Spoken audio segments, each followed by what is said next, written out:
From the Hype HQ studio in Chicago, Illinois, it's Startup Hypeman, the podcast. Hello, everyone. My name is Raj Nation, and I am the founder of Startup Hypeman.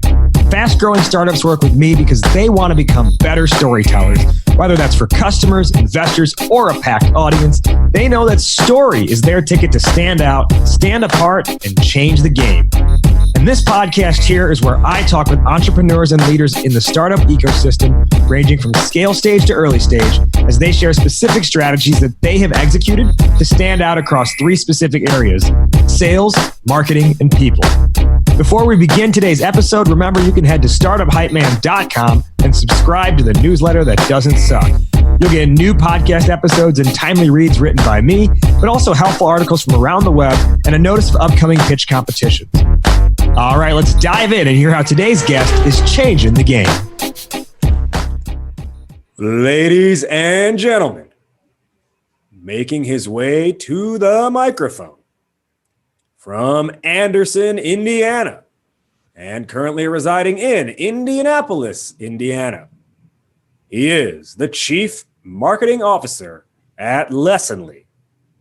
Please welcome Kyle Lacy.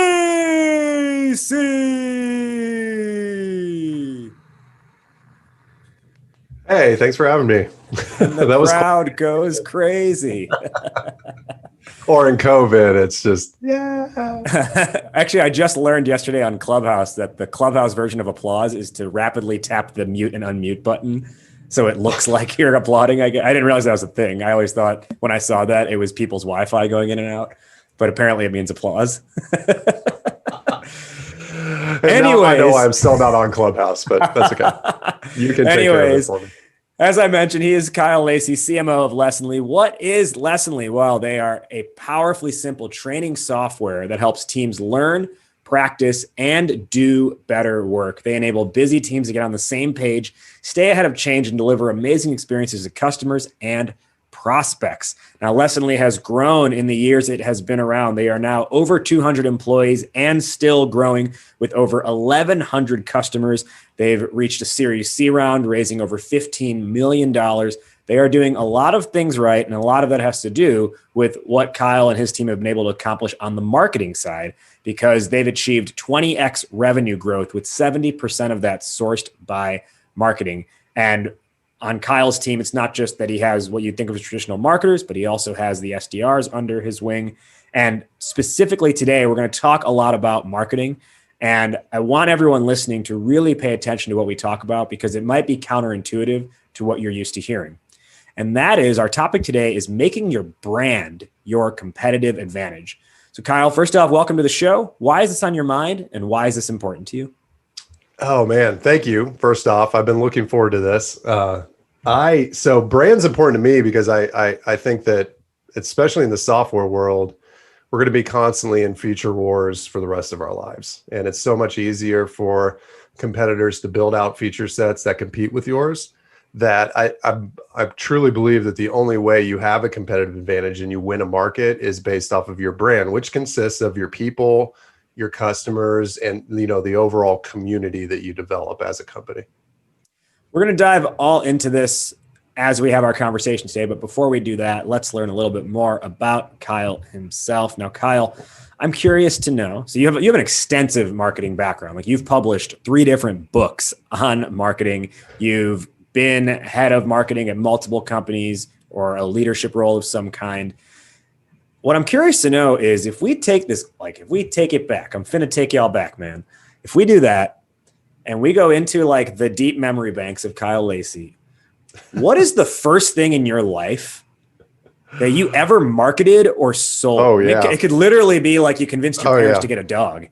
No, so there are 3 different things that happened. Number one is, I was obsessed with garage sales. Growing up, we lived in a neighborhood, for most of my childhood, and then we moved out to the country, and there's no garage sales in the country. But in the neighborhoods, we would have garage sales, and I would try to sell everything that I owned. I would put it out on the driveway. People would come by. I would sell my stuff. Then I would go buy some thing that my parents probably threw away a couple of weeks ago. But that was the first thing. The second one was I tried to convince all of my neighbors to stop smoking. So I made signs, and I was four or five, maybe, non-smoking signs, and went and put them up all over their front doors and garage doors, all over the neighborhood.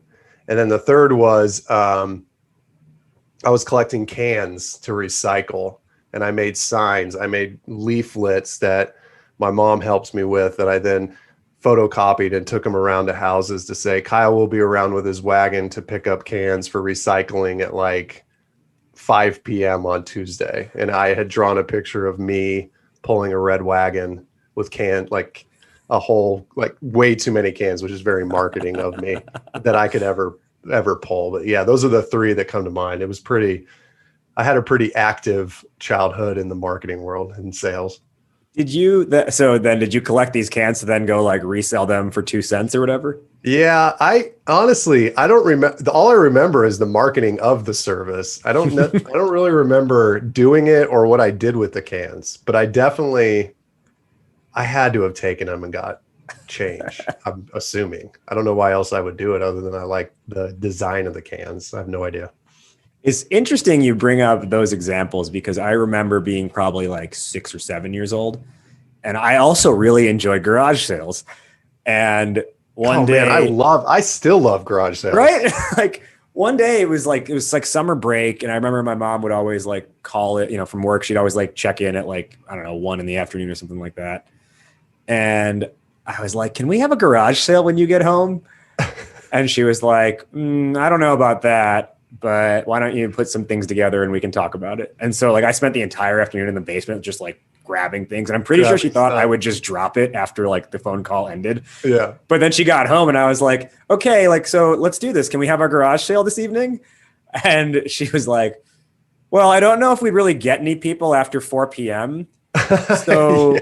Why don't you, tell you what, maybe if you still want to do it this weekend, we can have a garage sale. And I was like, okay. And then naturally I like forgot about it by the weekend. Yeah, we would have, you would have those neighborhood garage sales, right? Where everybody would have, this is when it was cool. Like neighborhoods still do this, but only like 20% of the houses do it. And this is when everyone did it. And, one neighbor would have a snow cone machine. The other one would be making ice cream, and you would ride your bike around, all that stuff. I loved it. And so we have in Indiana, there is a stretch of road. It's like 30 miles long, if not more than that, where it's all garage sales in the May timeframe. Yeah. And I haven't done it for a while, and I definitely didn't do it last year, but, I love those things because you never know what you can find. It's kind of a hunt. If we fast forward beyond childhood and through your teens into your adult life and where you are now, is there a particular piece of marketing that stands out to you as the worst way you have ever been marketed to? The worst way that I've been marketed to, or that I have marketed? Because there's the worst way that, well, okay, let's do that question. The worst way that you have marketed, and then I want to know the worst way you've been marketed to. Well, okay, so I played music in junior high with a friend of mine, and our band was called DJ Ice. Nice. And I had like the old Mix Maxer or something that you could buy for PC to mix like tracks, and he played guitar and sang, and it was DJ Ice, music for the working people. We were like in 7th grade, and we made this poster I still have the poster somewhere downstairs, but DJ Ice, music for the working people, had cassette tapes that we had recorded these on using our computers and stuff. I'm pretty sure we just put the mic up to the computer speaker and recorded the song playing, and that was on the tape. And my mom used to make crafts, like wooden calendars and pictures and all that, and she would sell them at craft shows. And we went and tried to sell these tapes at a craft show with this poster that said DJ Ice, music for the working class. And it was terrible. Nobody bought it. I think my mom might have given one of her friends money to come buy a tape from us, but it's definitely the worst thing I've ever marketed. 100%. All right. Now on the flip side, what's the worst thing that's ever been marketed to you, or the worst marketing you've ever received, rather? I can't, man, that is a great question. I I think it's when I can't think of a particular thing. Actually, the worst way to market to me, and it gets me so upset, is when people make billboards and you can't read the text on the billboard. I hate it. Like it ruins my day. It will ruin my day if I'm driving by a billboard and it's just some person's face and you have no idea what the hell they do because some marketing company just said, "Hey, we'll buy you a billboard." It's not in particular to me, but it happens way too often. And billboards work, people. You just got to actually do them correctly. So that's probably my biggest pet peeve in marketing. And that's why I've never bought something from a billboard that I can't read. Is it safe to say then that the last year working remotely, your life has been significantly better because you haven't had to drive past as many billboards? I've been so much happier. Well, we did drive to Florida. That was a little rough. And if you've ever driven down I-65, there is a law firm, Daryl Isaacs, who's the Hammer, and his billboards are awesome. But he pretty much bought out 900 miles of I-65 because that is all that's on there is this Daryl Isaacs guy. And he makes he's like has movie posters and it's like him in a movie, but it's him as an injury attorney. I like those billboards. Yeah, it's kind of like if you've seen that movie I Love You Man with Paul Rudd. Yeah, where Jason Segel ends up like buying out billboards for him as a real estate agent, and it's like James Bond, License to Sell, all that stuff. You know, NPR actually did a report recently on like billboard law firms and like why do they buy billboards, why do they choose their location, and how it's actually really successful as a marketing tool. Oh man, this guy, he is so successful. And what bothers me is why doesn't he just buy the billboard company? You know how much money he's probably spending? Just buy the freaking billboards, right? Right. Like you can own a media conglomerate with your trial attorney, whatever you call it. All right. So from billboards to brand building, can you talk through how you got started at Lessonly? Because at this point, you've been there for about 4 years. 4 years-ish, yeah. Yep.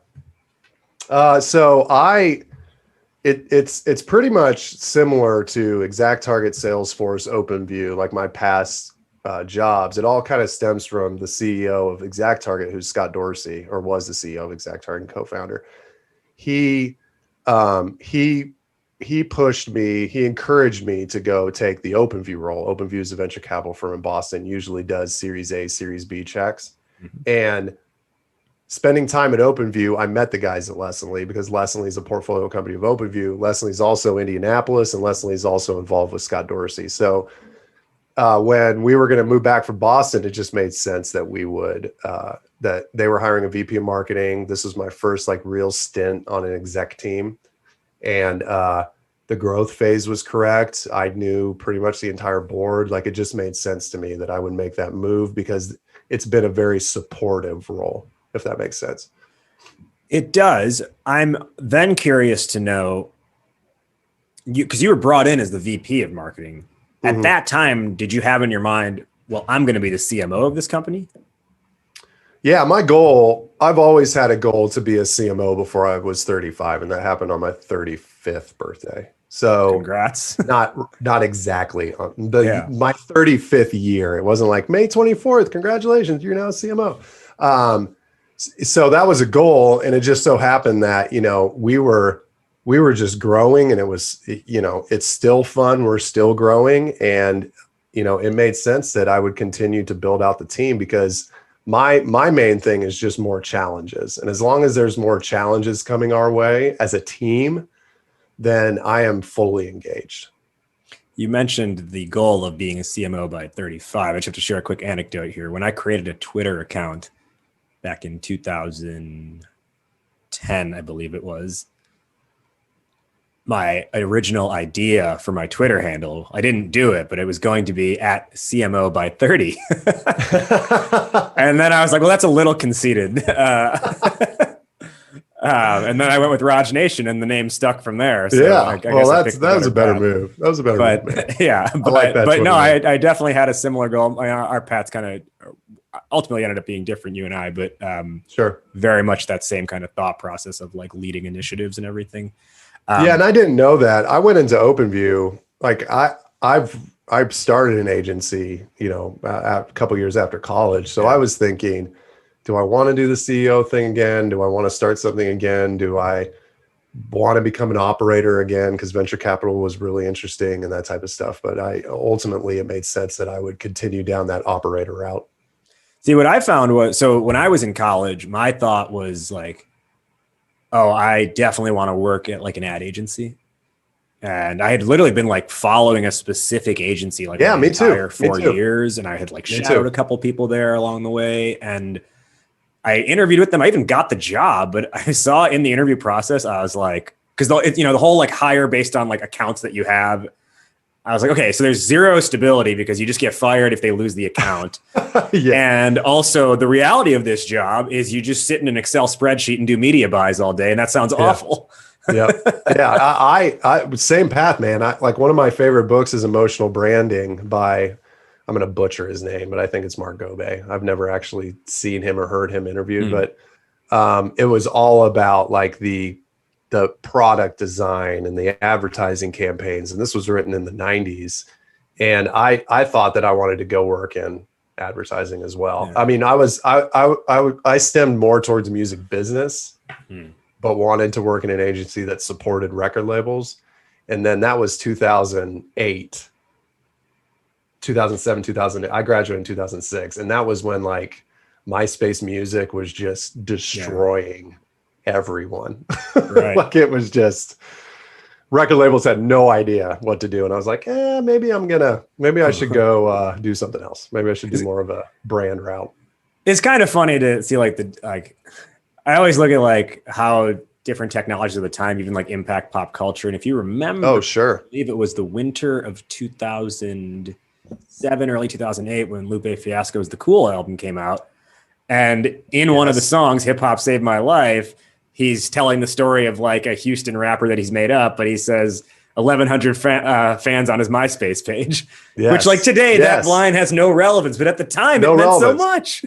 Yeah. But I mean, can you like and now it's all Spotify and streaming and you have independent artists that are making huge names for themselves via TikTok and Instagram and all that stuff. I love it. I absolutely love it. I think it's the direction it should have went to begin with. At a deeper level, is kind of a tangent here.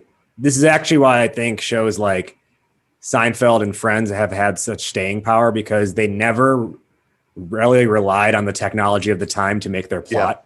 Yep.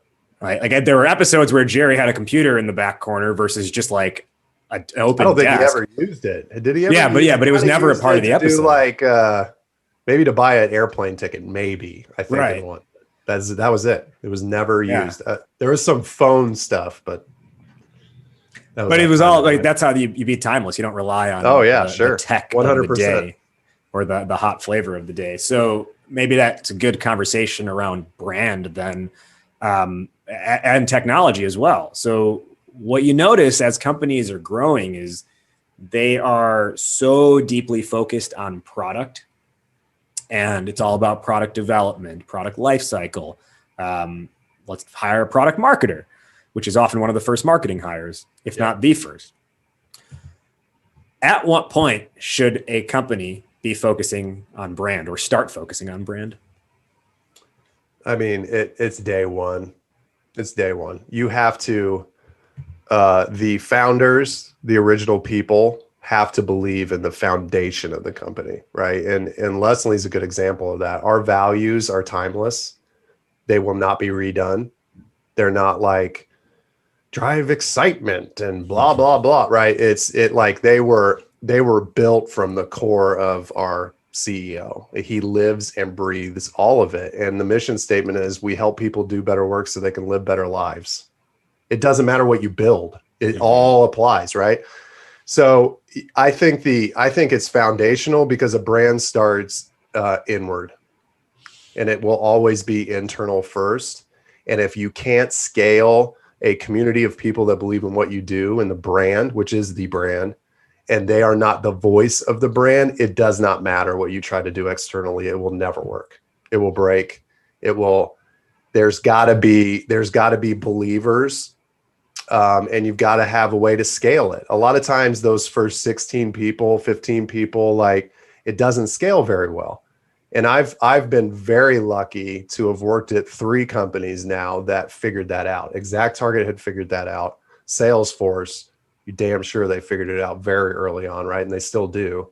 And Lessonly has. And it's interesting to just watch a company change, but still maintain the foundational purpose of who they are, whether it's 200 employees, 2,000 employees, or 20,000 employees.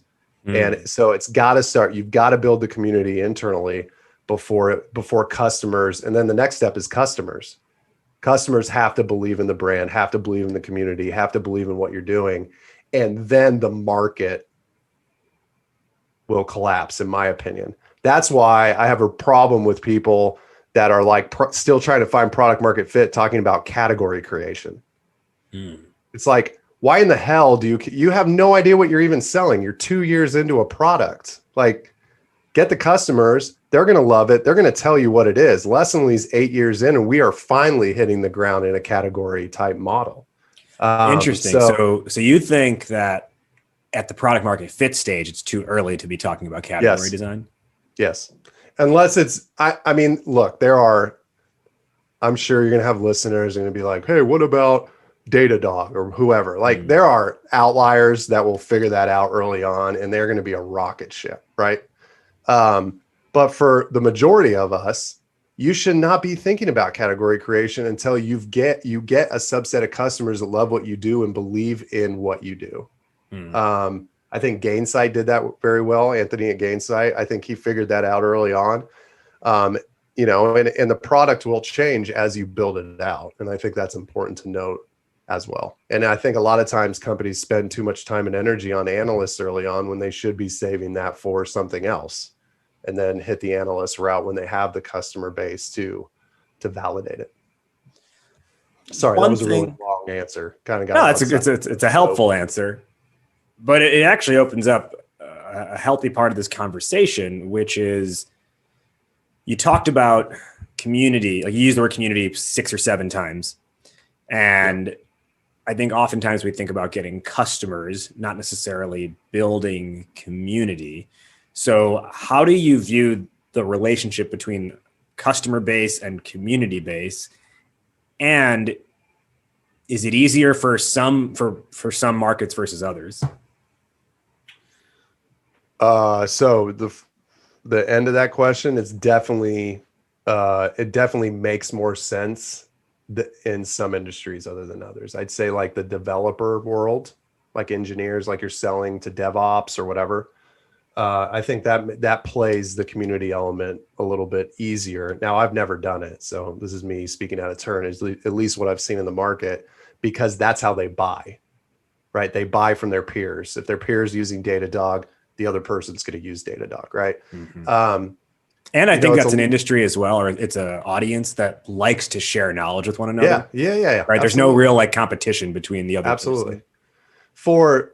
For other industries or other just use cases, I think it's just dependent on, what the community is, right? Like you can have a outreach buying sales hacker, right? And that's a sales community that was already built.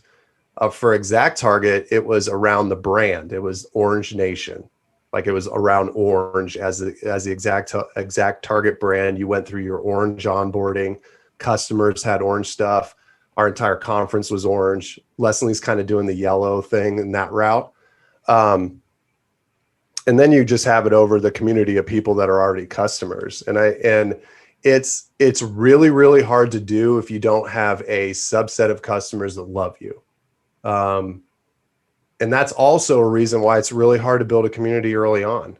Mm-hmm. I think talking about category creation and community development happens after you've figured out product market fit, and you've figured out scale, and you've figured out your internal community first. So it's almost like you need both the tangible and the intangible infrastructure, if you will, to be able to support community and support a category. Well, you need the people. Like people need to believe in what you're selling. right? And then your people will help you build a community, right? It's just really hard to be a newer piece of software or a newer company in general. I don't care what you sell, honestly, to create a community unless you also have had that community in the past. Like if the CEO of Twilio, what's his name, Jeff, if he were to go start another company, he's got to like that is a given community that's moving with him, right? Sure. But for people that like new entrepreneurs or where you're just trying to start something, it's going to take a lot of time and energy to do that, but you need a foundation. Most people just jump right into got to create community, got to create community, got to create community. And you've got to create the foundation or the company won't scale. If you want to scale something, if you want to build a lifestyle business, that's a completely different conversation. Even then, there's an argument that could be made that community would still benefit even your lifestyle business. Yeah, and it will grow, but at a different speed, right? Right, of course. So let's look at like Lessonly's strategy amidst all this. Can you talk us through? So actually, let me ask it this way.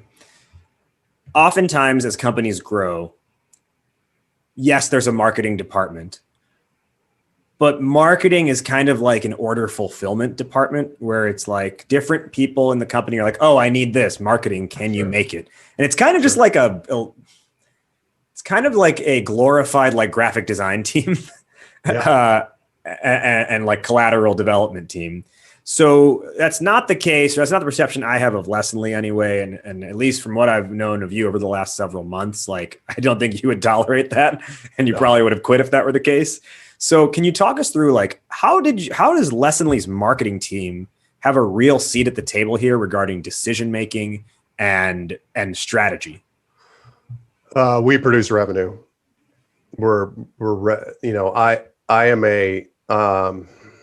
I'm revenue before brand. I love brand, but in order for us to do things like our customer community, our board game, our Golden Llama, direct mail, virtual events, we had to prove that we could generate revenue for the sales team. And when I say generate, meaning sourcing deals that close, right?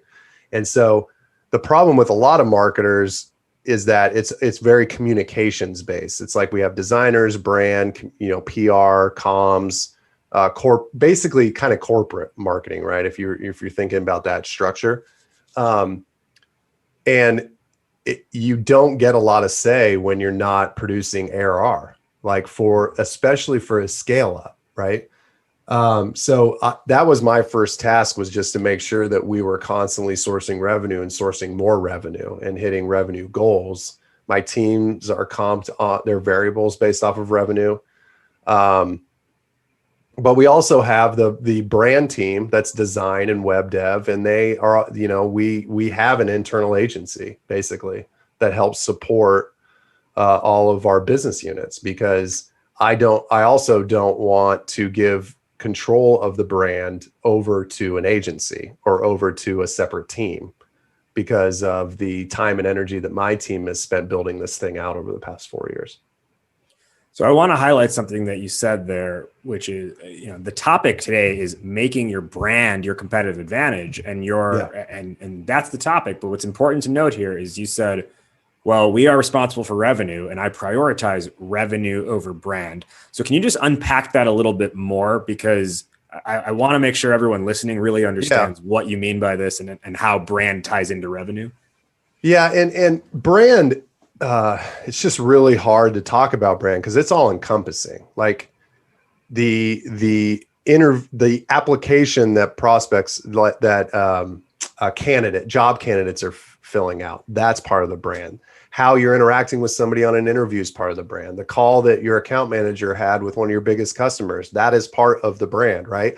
The way that our CEO goes and talks about nonviolent communication and more of the soft skills of leadership, that's part of the brand. Me on this podcast, it's part of the Lessonly brand, right? We are all part of it. It's a living, breathing organism. So when I say brand, it is, how do we set up ourselves apart and deliver things that surprise and delight from a creative standpoint? So for me, it's Llama Nation, which is our mobile community. It's our customer community. We launched an e-commerce brand called Ollie Llama and Co. Like we have a board game that we send out. And just to clarify here, he's saying llama because that's Lessonly's mascot. Yeah. Ollie Llama's our mascot. You join the Llama Pack if you join Lessonly. Llama Nation is our customer base, that type of stuff. And all that's part of the brand, right? But I will forever believe that you have to give designers and creatives the ability to be irrational in order to come up with cool ideas that set you apart from the pack, right? And people that are held to a revenue number, I'm going to get to the initial question. People that are held to a revenue number on like, we're going to have a retro about this 3 weeks from now to make sure that we got ROI on that board game that you made. They're not like, they can't be as creative because they're going to be worried about the cost. They're going to be all this stuff. So for me, it is 75% of our budget, headcount, program spend goes towards generating revenue. We hit our goals. We grow revenue quarter over quarter. That allows us to say 25% of headcount and program spend goes to brand, and we do not measure it. Other than direct traffic went up, great. Like I just don't want to measure brand. I want it to surprise. I want people to be delighted by it. I don't need somebody questioning me whether our Ollie Llama and Co e-commerce brand actually did anything to drive revenue. Like that's not the point, right? So for me, but in order for me to have done that 25% of budget, I had to produce the revenue first. Like you can't go into a marketing leadership role and be like, we're going to launch an e-commerce brand and that's going to be an awesome brand play. And you're still trying to figure out revenue growth. Like you can't do that because you are going to be one of the unfortunate stats that are happening right now in scale up venture-backed software that you're going to be removed in like 16 months. And that's the average right now for marketing and sales leaders. That's about 16 months tenure. For me, you prove the fact that you can generate revenue so that everybody else is like, hell yeah, let's do that crazy idea because we're hitting our revenue goals. We are a company. Like we have investors, right? We can't just go do a bunch of brand stuff all the time. So that's why we kind of separate the two in order to surprise and delight prospects and customers, because ultimately the only thing that makes any of us relevant is the experience that they're having. And that's it.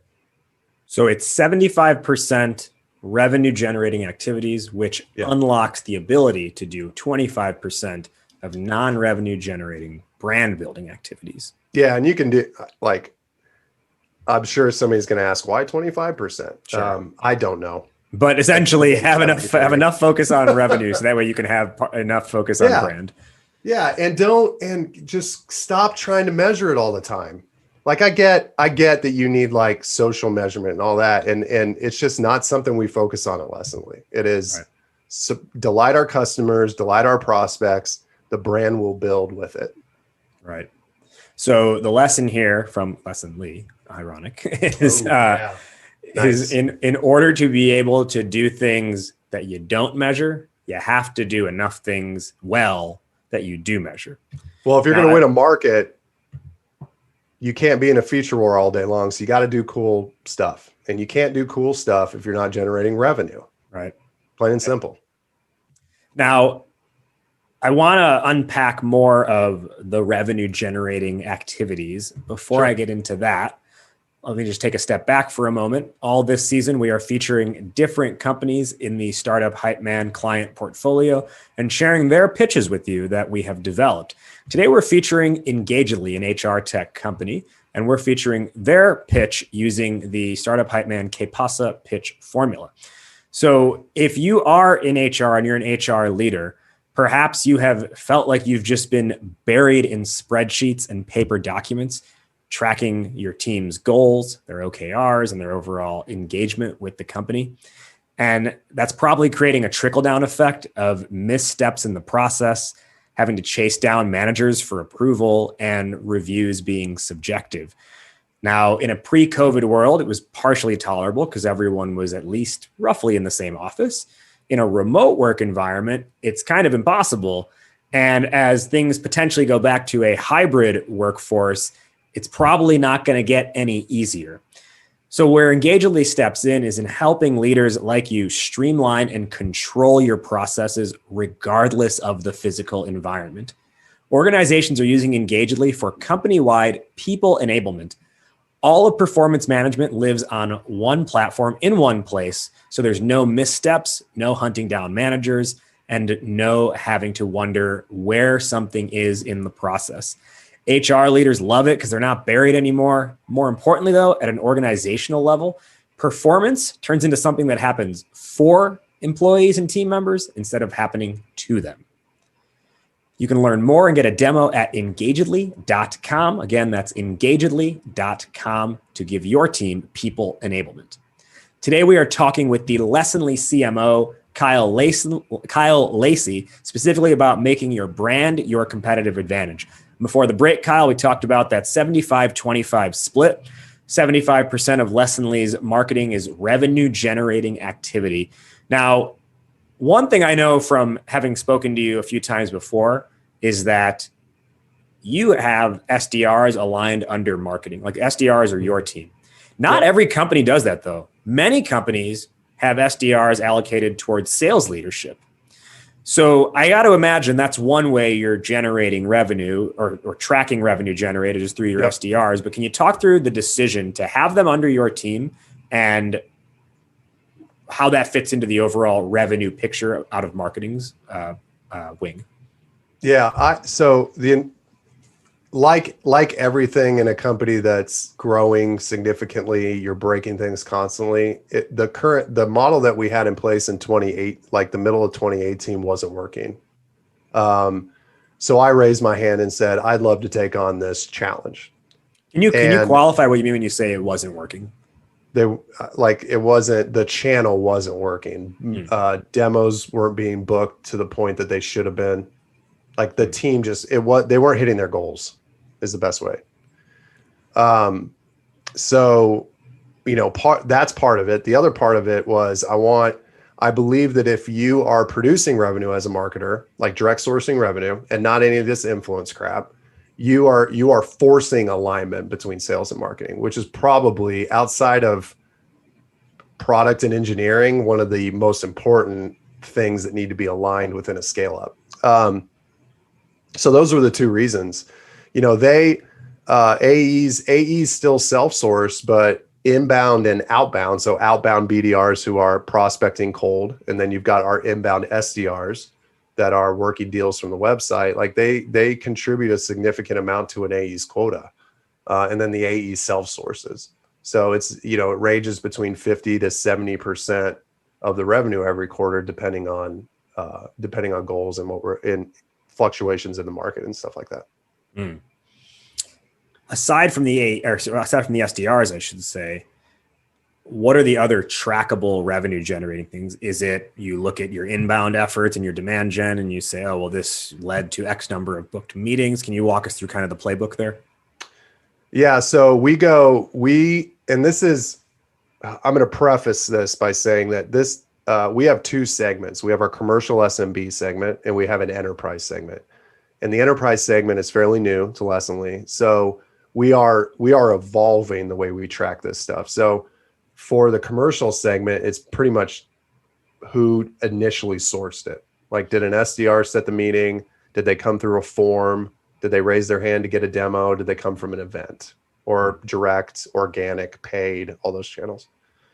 And if they sourced it within 60 days, that's the source that gets credit for the close one deal. If it's after 60 days, then it's whoever touched it first. Like if an AE then sources it or whatever. On the enterprise side, it's a combination of demo and pipeline. And we're starting to move more towards a pipeline generated model over how many meetings did you book, just because of the nature of enterprise. Like it's just, it's 12-month sales cycles. You've got multiple meetings, multiple touches.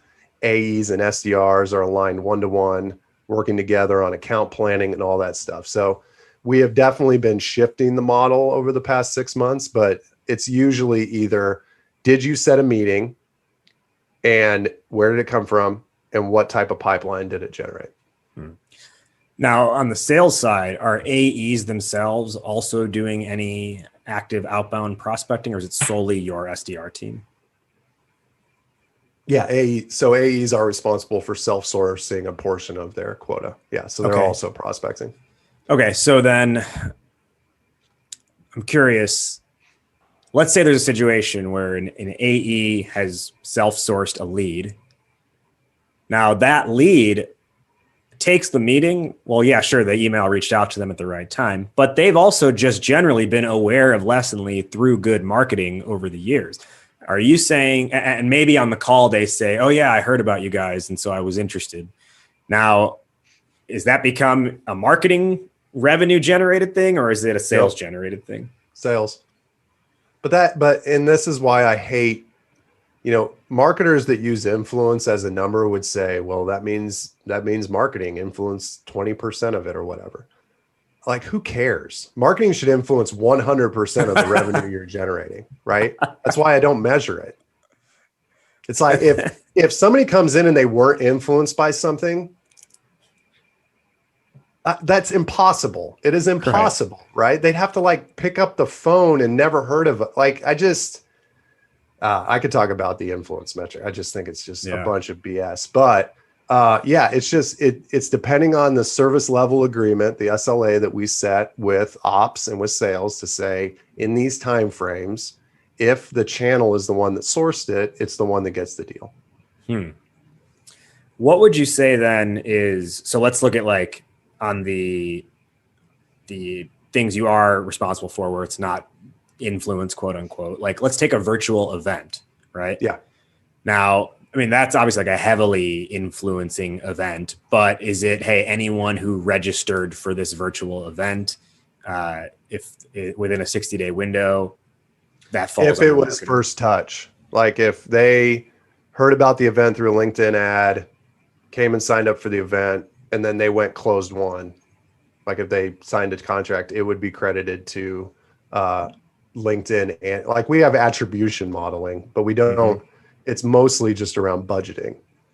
Do you think then, because the more you're talking about this, do you think it's possible to be able to make brand a competitive advantage if you don't have kind of a sophisticated tech stack? Yeah, because I think Lessonly won the first 5 years or 4 years because of brand. And the way that Max built the company early on to be customer first. I mean, one of the values is we put learners first. And people stick around. We have customers that have been with us for 8 years because they're just taken care of. They're treated like a human. And not a MRR number every month, right? So I do think that you have advantages, but we don't really use our tech stack for brand advantage, other than a lot of our tech stack's more around generating revenue. Yeah, I don't have a listening technology or a Meltwater or whatever. It's just it's more of the experiences that I care about, our events, what happens when you come to the website. That's why we look at consumer marketers over other B2B marketers when we're trying to find inspiration. It's what would Nike do? What would Warby Parker do? What would Aldo do? And that's how we frame it. And that's how we build our brand and build our identity and build our experiences at Lessonly. I'm glad you mentioned that last point, because I agree with your thought process there. And one of the trends I've seen over the last, I'd probably call it really 2 years, is this convergence between B2B and B2C marketing, where before it was if you're a B2B marketer, it's almost forbidden to do something the way a B2C company would. And now you're seeing so many more B2B companies mirroring what B2C does, to the extent that one of the things that I've recently done, but I got the idea from Profitwell, was to look at hype retail companies and do drops, right? And give your audience content or give them product through that measure, where it's a drop instead of, the traditional way where it's well, let's figure out a HubSpot demand gen strategy for this and all this stuff. And it's like, hey, some of these people, you might not even get their information, but you're going to get your stuff in their hands. Right. Right. And that's why I'm a huge fan of Wistia, Chris Savage. Like, he talks all the time about how companies should be media companies. And that you got to get granular, actually trying to explain what a media company is. But for me, it's just producing things that delight people without saying, hey, you need to drive 30 grand in business from something that costs 10. Yeah. Right. It's just, you lose. Now, that doesn't mean you're not fiscally responsible. Everybody listening to this call right now, you still need to be fiscally responsible. That's why we produced revenue first before we decided to do all these crazy things. But you've got to think more like a consumer marketer, because they care, because they live, and in e-commerce marketers even better, because they live and die by the experience. Mm-hmm. If your cart breaks and I'm trying to buy something, you really think I'm going to come back? No, I'm going to go to Amazon and probably buy it, because Amazon is ugly as hell, but it's one-click purchasing. There's a reason why they patented it in 97, right? It's just easy. So stuff we keep in mind at Lessonly, but we still have our things to work on. There's still some B2B villains creeping in there at some points. Well, can you maybe just quickly run through, you mentioned a couple examples earlier on in our conversation, but for those who are not familiar with Lessonly, they probably didn't necessarily know what you were referencing. What are some of the fun brand things you guys have done? You talked about the board game, like the e-com store, but you mentioned those, and if people aren't familiar with Lessonly, they don't necessarily know what you're talking about. So maybe expand on a few of those things. Yeah. So we are the best one that we've done. Well, there's a few, but we give a golden llama every quarter to an employee. They're the golden llama for that quarter. And we decided that we were going to send a bunch of golden llamas to customers, and there wasn't any context to Lessonly at all. It was like, hey, this is what we do at Lessonly. We think you should give this golden llama to an employee that exhibits your values. And we've sent 5,000 of these things out, and we've had people take pictures with them and share them. And that was a cool idea. And it had nothing about the product, 0 things about the product. We wrote a book called Do Better Work. Max, to be clear, our CEO wrote a book called Do Better Work. 0 things about the product. It's all about leadership development and people development and the human element of just living, right? We've spent a ton of time and energy building out dobetterwork.com and all this stuff that has to do with our mission. And then the board game, we have pillars of our product: learn, practice, perform, assess. And so we built out this llama board game that walked through the 6 worlds of Lessonly, and you have game pieces and everything. And that's just fun. It's fun to see companies playing that game, because we spent so much time and energy building something that mattered. And I don't want another water bottle.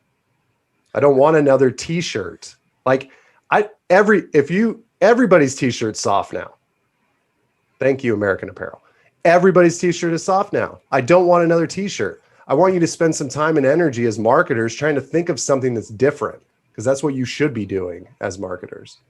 Right. And I don't think a lot of marketers give their teams the ability to think outside of the box. And that's the main problem. They buy a vendor and they say, pick from this catalog. You could do a keychain that's a lamp, or whatever the hell you buy now. Like a keychain that's a lamp.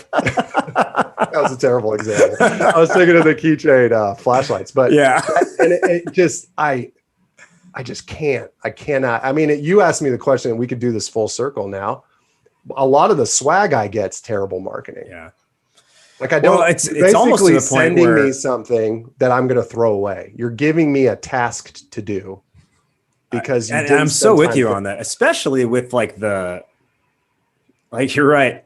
And at this point, if someone sends a not soft cotton shirt, I'm like, all right, come on. Like, what are you doing? There's no chance I'm wearing this. I will tell you a quick story. The first t-shirt that I got from Morning Brew, this was like years ago, before they, now they're social media celebrities, but they sent me the most uncomfortable shirt I have ever received from a brand. And I sent an email to them. I was like, guys, to work on the shirt game here, because it feels like something my dad wore to a softball tournament. Like it was just stiff and large.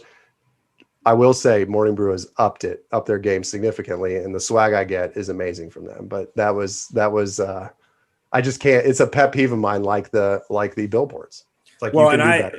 I'm at the point where if someone is like, hey, we want to send you a shirt, even if it's like, hey, it's like a thank you for doing something, I'll reply and I'll be like, hey, I love the gesture. To be honest, like I'm like, my wardrobe is maxed out, not just with my own clothes, but with like branded apparel. Like, please take mine and just like donate it to, like a shelter, or donate it to charity or something, or Goodwill. And I'll tell you, whenever I, at some point this year, I'm probably going to do some Startup Hypeman swag, and it'll be some form of apparel. But my whole thing with, like, if you're going to do branded merch, it has to be something that someone would wear regularly. Right? It can't be like your company name like slapped across the thing and it like looks bad. Like, it's got to be something that like they might find on the shelf at Macy's or Nordstrom and they're like, oh, this is an interesting shirt. I should wear this. Yeah. And that's why we figured out that our customers want our swag, our employees want our swag. So we launched Ollie Llama & Co. It has nothing to do with Lessonly. It's its own brand. And we sent for every holiday, we're sending it out to our customers, and they have the choice. They can either buy something or they can donate their gift card to Donors Shoes. And I donate to Donors Shoes. They can do it to our Brighter Indy Foundation, which gives money to organizations in Indianapolis for underserved kids.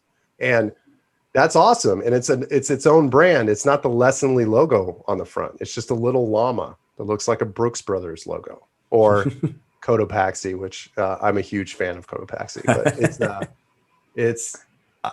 you got to be more creative. You have to be in order to win. And I think that's the whole concept of this, that's the underlying theme of this conversation. You've got to be creative to win. Now, I have one more question here before we hit our wrap up. And that is, if you were to fast forward so let me use an analogy here. In sports, a manager, wins the World Series, wins a championship. In Chicago, it happened, right? Joe Madden won a World Series for the Cubs. And then, 4 years later, his time was up and, he wasn't fired, but his contract was not renewed. And in other cases, the coach or the manager is fired because they're not there anymore. So if you fast forward, whether it's Lessonly or a future company, what's the George Costanza thing you do that they're like, all right, we have to fire this guy now? Like, what's like I streaked across the field during a Yankees game, or I dragged the World Series trophy through the parking lot thing that gets Kyle Lacy fired in his future life? Oh, man. Probably making a huge monetary bet on a crazy idea. I think that's probably what's going to do it. It's going to be like, we should buy a Lamborghini and put Ollie Llama on the side of it and give it away, and it just fails. Lamborghini. I don't know. A Lamborghini. Oh my God. We're going to listen to this 4 years later after I get fired for buying a Lamborghini. I'm going to be like, it happened. That happened there. The idea came from there. And then this will be Startup Hypeman, the podcast, the show that ultimately gets you fired. And then you're going to have to hire me. Sorry. Exactly. All right. So to wrap up then, Kyle, where can our listeners find you and learn more? You can go, for Lessonly.com. You can go to, I spend a lot of time on LinkedIn, and Kyle P. Lacy on Twitter. Awesome. Kyle, who's one person who you want to shout out? Could be a coworker, a mentor, an advisor, a team member. I mean, I'm going to shout out the entire marketing team that I serve. I'm very lucky to serve at Lessonly. They are some of the best people I've ever worked with. So I'm going to shout out all of them, because it's a great team. We got to be able to tag one person though when we post this. Helen Gardner. Helen Gardner is our brand. She leads our brand team. Recently promoted to run the brand team, and she has been integral from the very beginning since I've been there in the build out of the experience and the identity of Lessonly. So the brand. Helen Gardner getting the shout out, in addition to the entire marketing team. Yeah, you can put all 45 names. Yeah, I'll just it'll be a crazy. LinkedIn will cap the amount of tags you can do on that. Let's now do top top lessons or takeaways for the listeners based on our discussion today. I'll go first, and I'll toss it to you. The topic today was making your brand your competitive advantage. We talked about a lot of really good stuff. To me, the one thing that I want listeners to really keep in mind and keep close to heart is when it comes to brand building activities, this is probably the hardest thing to do, but it doesn't sound that hard. As you mentioned, resist the urge to pitch your product.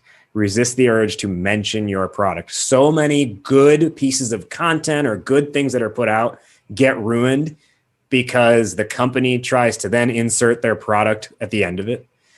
And you will destroy any goodwill you've created up to that point because people will feel like, oh my God, this was just a clever pitch that was disguised as something else. Kyle, top lessons or takeaways? Top takeaway would be if you think a campaign is creative, go sleep on it and then come back and look at it again because you probably could take it one step further.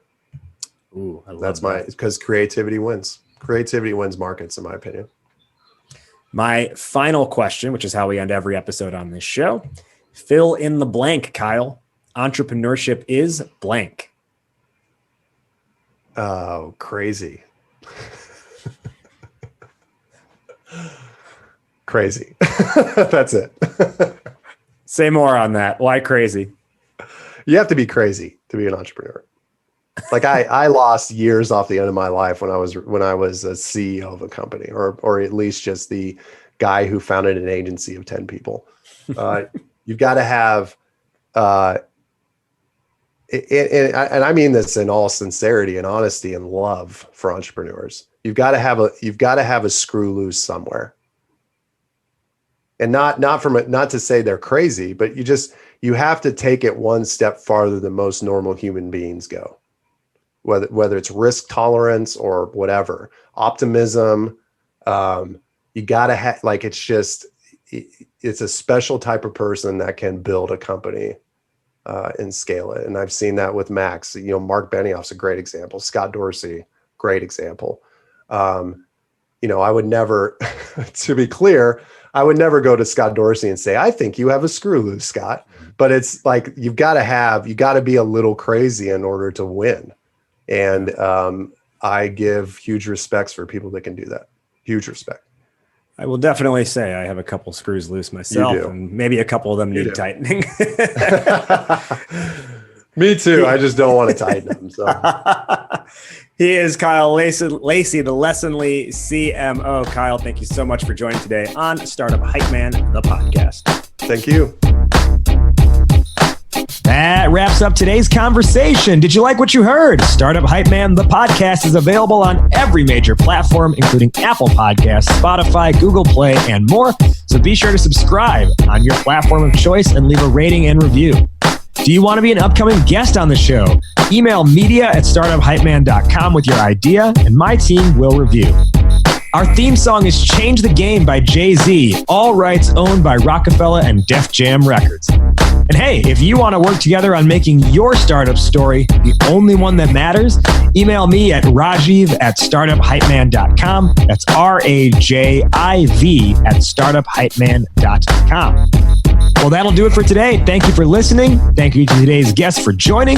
You have been checking out Startup Hypeman, the podcast. I'll catch you next week. But in the meantime, word up, raise up.